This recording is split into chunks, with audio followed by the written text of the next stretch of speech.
오늘은 바로 6장으로 들어가겠습니다. 지난 시간에 5장 마지막으로 경사형 접합을 이번 시간에 할 예정이었는데요. 반도체 공학 교재에 자세히 나와 있으니까 교재를 보시고요. 수학적으로도 그렇게 유도하는 것도 어렵지 않습니다. 그리고 이 경사형 접합은 이 역바이어스 전압에 덜 민감하게 커패시턴스가 변하기 위해서 만들 때 사용한다는 거 정도 알아주시고요. 이것을 어디에 적용하냐면 우리 공진 회로에서 주파수 조절할 때 이제 사용하는데요. 뭐 자세한 거는 설명을 생략하고요. 일단 이번 시간부터는 6장 이제 PN 접합 다이오드에 대해서 설명을 할 건데요. 이 부분부터는 이제 물리적인 현상이 많이 나옵니다. 그래서 이해하는데 좀 어려운 부분도 있을 것으로 예상이 드는데요. 자세히 쉽게 설명할 테니까 잘 이해를 했으면 좋겠습니다.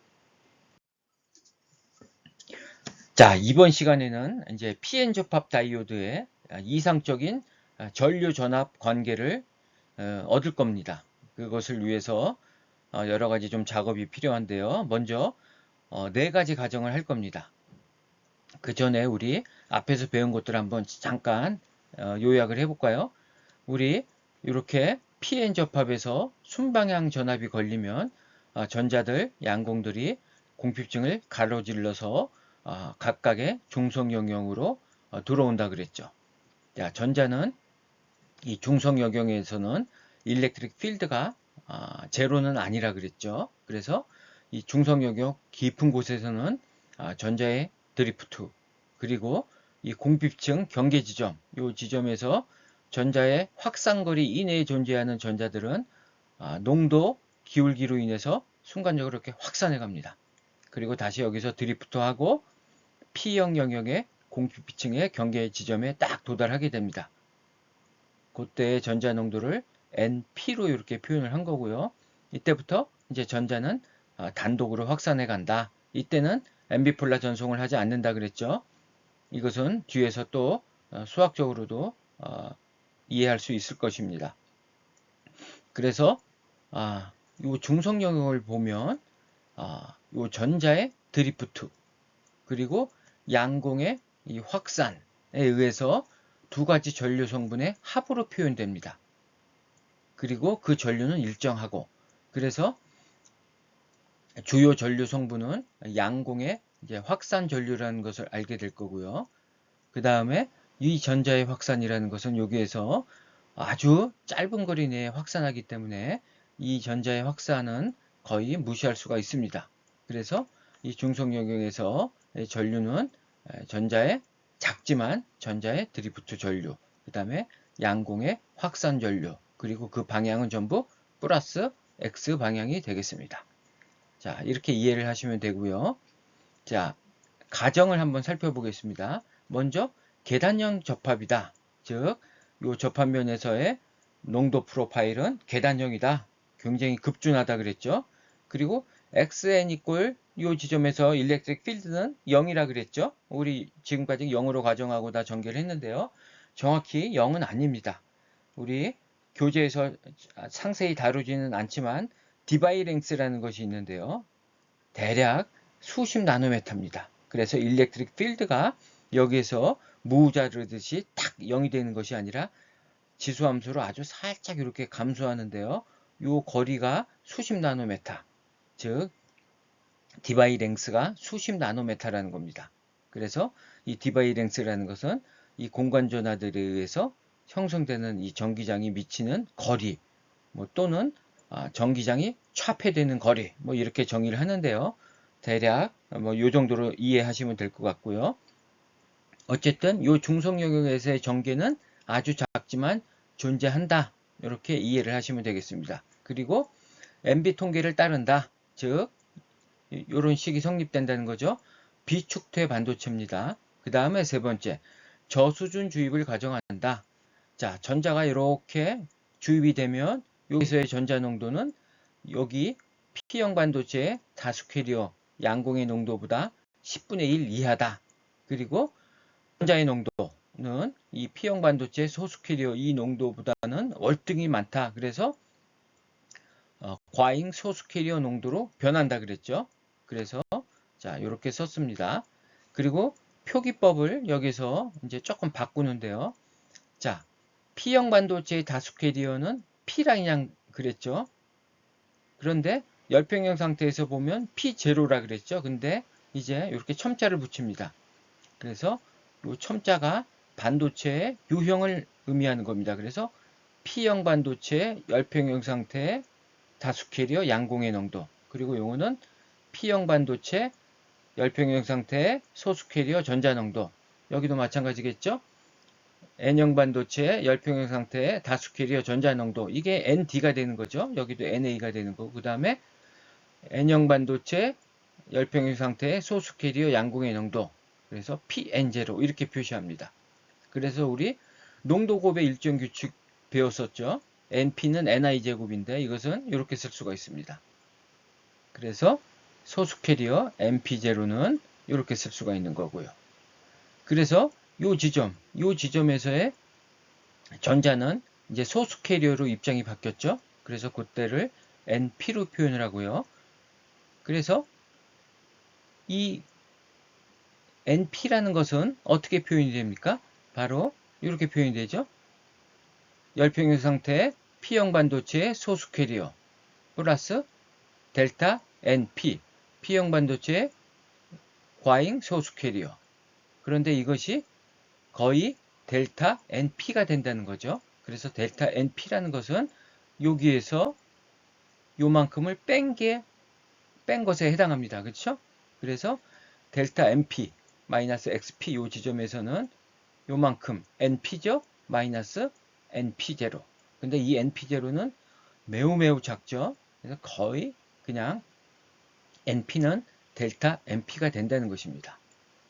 자, 여러분들 이 부분을 잘 이해를 해야 됩니다. 그래서 전자가 이렇게 와서 이렇게 저수준 주입이기 때문에 이렇게 감소하는 겁니다.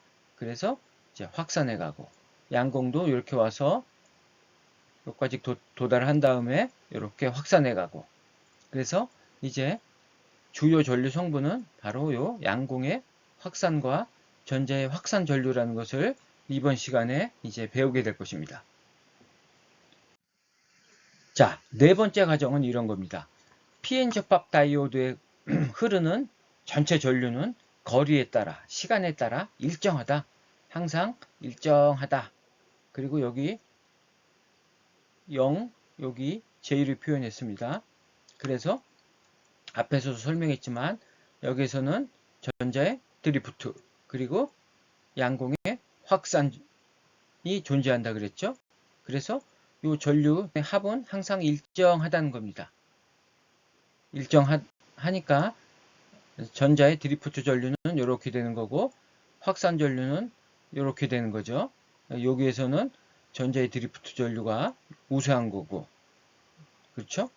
그래서 이 합은 항상 일정하다. 그래서 궁핍층 내에서도 전자 전류와 양공의 전류는 항상 합이 일정하다. 그리고 여기도 마찬가지겠죠? 자, 그 다음에 그 의미는 이제 정상 상태라는 겁니다. 그렇죠? 항상 일정하니까 이건 정상 상태니까 우리 앞에서 배운 연속 방정식에서 이렇게 되죠. JN을 미분하면 0이 되고 JP도 미분하면 0이 되고 두 개를 합한 것을 미분해도 0이 되고 그래서 전류는 일정하기 때문에 거리에 따라 미분 변화율은 0이다. 이렇게 볼 수가 있다는 겁니다. 그리고 이 궁핍층 내에서는 열적으로 전자와 양공이 생성이 됩니다. 그래서 우리 앞에서 배운 쇼컬리 리드 홀 리컴비네이션 이론에서 보면 요식 기억이 나죠? 자, 궁핍층 내에선 NP가 없습니다. 그래서 자, 재결합이 마이너스입니다. 재결합이 마이너스라는 것은 캐리어가 생성이 되고 있다는 겁니다. 그래서 여기서 아주 적지만 전자와 양공이 생성돼서 전자는 이쪽으로, 양공은 이쪽으로 가는데 그 수가 실리콘 같은 경우에 상온에서 10의 10승 정도죠. 그래서 이 주입되는 이 전자 농도에 비해서 아주 작습니다. 아마 2오다, 3오다 정도 차이가 납니다. 그래서 그러한 전류들은 무시할 수가 있습니다. 그래서 공기층 내에서 생성과 재결합은 무시한다. 이러한 4가지 가정을 하고 이제 전류 전압 관계식을 유도할 것입니다. 자, 그럼 먼저 소수 캐리어 분포를 살펴보도록 하겠습니다. 우리 P형 영역에서의 소수 캐리어는 전자가 되겠죠. 그리고 N형 영역에서는 양공이 됩니다. 그러면 우리 농도곱의 일정 규칙이 있죠. 열평형 상태에서는 이게 성립이 된다 그랬죠. 그래서 NP0는 이렇게 쓸 수가 있습니다. 그래서 NA는 이렇게 되죠. 그리고 빌트인 전압은 이렇게 표현이 되죠. 그래서 NA에다가 이걸 집어넣습니다. 그리고 ND라는 것은 NN0가 되겠죠. 그래서 정리를 하면 이렇게 됩니다. 그래서 NP0에 대해서 풀어봅니다. 즉 P형 반도체 열평형 상태에서의 소수 캐리어 전자의 농도는 이렇게 표현이 될 수 있습니다. 로그 함수는 지수 함수로 바꿀 수 있다는 거 알고 계시죠? 이렇게 됩니다. 그래서 NP를 구해보면 자, NP라는 것은 이제 열평형 상태가 아니라는 거죠. 순방향 전압을 인가했습니다. 순방향 전압을 인가하면 이 빌트인 전압이 어떻게 표현이 되죠? 이렇게 표현이 된다고 우리 앞에서 배웠죠? 그래서 이거를 정리하면 이렇게 쓸 수 있고요. 자, 요 부분이 뭐죠? 요게 바로 NP0가 되는 겁니다. 그래서 NP0. 그래서 자, NP라는 것은 뭐죠? P형의 공필증의 경계 지점 마이너스 XP 지점에서의 유입되는 전자 농도는 이렇게 표현이 된다는 겁니다. 그 다음에 N형 영역도 마찬가지겠죠? 똑같이 이렇게 계산해 보면 이렇게 됩니다. 그래서 살펴보면 이런 겁니다. 자, 전자가 이렇게 유입이 됩니다. 주입이 돼서 여기에 도착하죠? 여기에 도착하면 여기에 도착한 이 전자 농도는 어떻게 표현된다? 이 NP0의 익스포넨셜 순방향 전압 함수에 비례한다. 즉, 이 농도의 곱하기 그 다음에 순방향 전압 지수 함수로 변하니까 이렇게 간다는 겁니다. 자, 여기 양공을 놓고 설명해 보면 이런 거죠. 자, 이렇게 증가한다는 겁니다. 이 관계를 여러분들 이거 아주 중요합니다. 잘 이해를 해야 됩니다. 자, 여기에 도착한 양공의 농도는 N형 반도체에 존재하는 소수 캐리어, 열평형 상태의 소수 캐리어 양공의 농도의 지수 함수로 증가하는데 바로 순방향 전압의 지수 함수로 이렇게 증가한다.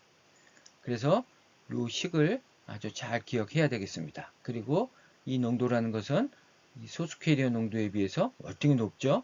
여기도 월등히 높죠. 자, 이런 관계를 만족한다는 거. 이것을 여러분들 잘 이해를 하고 있어야 되겠습니다. 그럼 마지막으로 이제 문제를 한번 보겠습니다. 자, 실리콘 접합 다이오드가 있습니다. 자, ND가 NA가 이렇게 도핑이 되어 있고요. 그 다음에 순방향 전압이 0.6V. 그때 공간 전화 영역 끝 지점에서 소수 캐리어 농도. 그 다음에 두 번째가 마이너스 0.3V일 때 이거는 바로 역방향 전압에 해당하죠. 그때 공간 전화 영역 끝 지점에서의 소수 캐리어 농도. 이것은 역방향일 때, 순방향일 때, 그 공핍층의 엣지 부분에서 소수 캐리어 농도가 어떻게 변하는가 알 수 있는 아주 좋은 문제입니다. 여러분들 잘 이해를 하셔야 되겠습니다. 자, 그러면 우리 NP0, P타입 반도체 열평형 상태에서의 전자 농도는 이렇게 구했죠.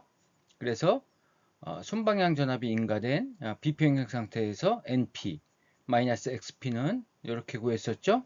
exponential KT분의 Q VA.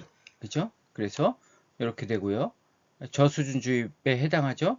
우리 P타입에는 10의 16승이니까 두 차수 낮습니다. 저수준 주입을 만족하고요. 그 다음에 요번에는 이제 X 이퀄 N 지점, 즉 양공의 농도를 한번 구해 보겠습니다. 이렇게 구하면 되겠죠?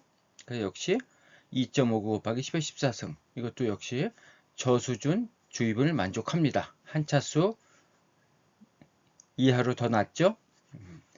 자, 두 번째 문제는 마이너스 0.3V입니다. 그러면 0.6 대신에 0.3만 대입하면 됩니다. 그러면 각각의 소수 캐리어 농도를 보면 P형 반도체에서의 소수 캐리어 전자의 농도는 굉장히 낮아졌죠? 이거 0으로 그냥 간주하겠습니다. 뭐 0. 단위 최적당 0.34개의 전자가 들어오는 거니까 일단 뭐 거의 0으로 간주하겠습니다. 그 다음에 자, N형 반도체 양공은 어느 정도로 주입이 되냐면 이 정도로 주입이 됩니다. 이것도 뭐 0으로 간주하겠습니다. 그래서 이제 그림을 그려보면 다음 페이지와 같습니다. 먼저 순방향일 때를 한번 보겠습니다. 순방향일 때는 어떻게 되죠?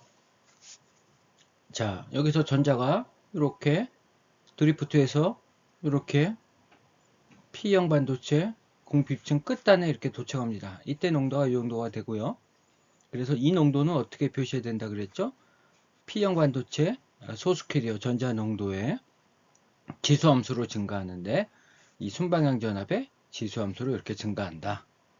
여기도 마찬가지죠. 양공이 이렇게 넘어오죠. 이렇게 넘어옵니다. 그래서 요 소수 캐리어 양공의 지수함수로 증가한다. 순방향 전압의 지수함수로 이렇게 증가한다. 그렇게 이해를 하면 되겠습니다. 자, 역방향 전압에서는 이제 특이한 현상이 일어나는데요. 어떻게 될까요? 역방향 전압에서는 아까 이 경계점에서는 거의 제로에 해당한다 그랬죠? 그래서 전자가 이렇게 옵니다. 이 얘기는 뭐죠? 이쪽에서 전자가 유입이 되지 않는다는 얘기입니다. 여기는 양공도 마찬가지입니다. 제로에 가까우니까 열평형 상태보다도 더 떨어져 있죠. 그리고 역방향은 여기가 마이너스고 여기가 플러스죠. 전자가 유입되지 않습니다. 그래서 이 역방향일 때는 요 소수 캐리어 농도의 역방향 전압의 지수함수로 이렇게 감소합니다. 여기도 이렇게 감소하죠. 이게 의미하는 게 뭘까요? 전자는 이쪽에서 오지 않는다는 얘기죠. 그리고 여기 있는 전자, 소수 캐리어 전자들은 확산을 합니다. 이렇게 확산하다가 이쪽에 굉장히 전개가 강하다 그랬죠. 그래서 드리프트해서 이쪽으로 건너갑니다. 양공도 마찬가지고요. 그래서 역방향 전압에서는 순방향 전압과는 아주 다른 물리적인 현상이 발생한다는 거, 이 점을 꼭 이해를 하시고요. 이 그림은 앞으로 자주 나오니까 잘 이해를 하고 계셔야 되겠습니다. 자, 그럼 오늘 강의 이것으로 마치겠습니다.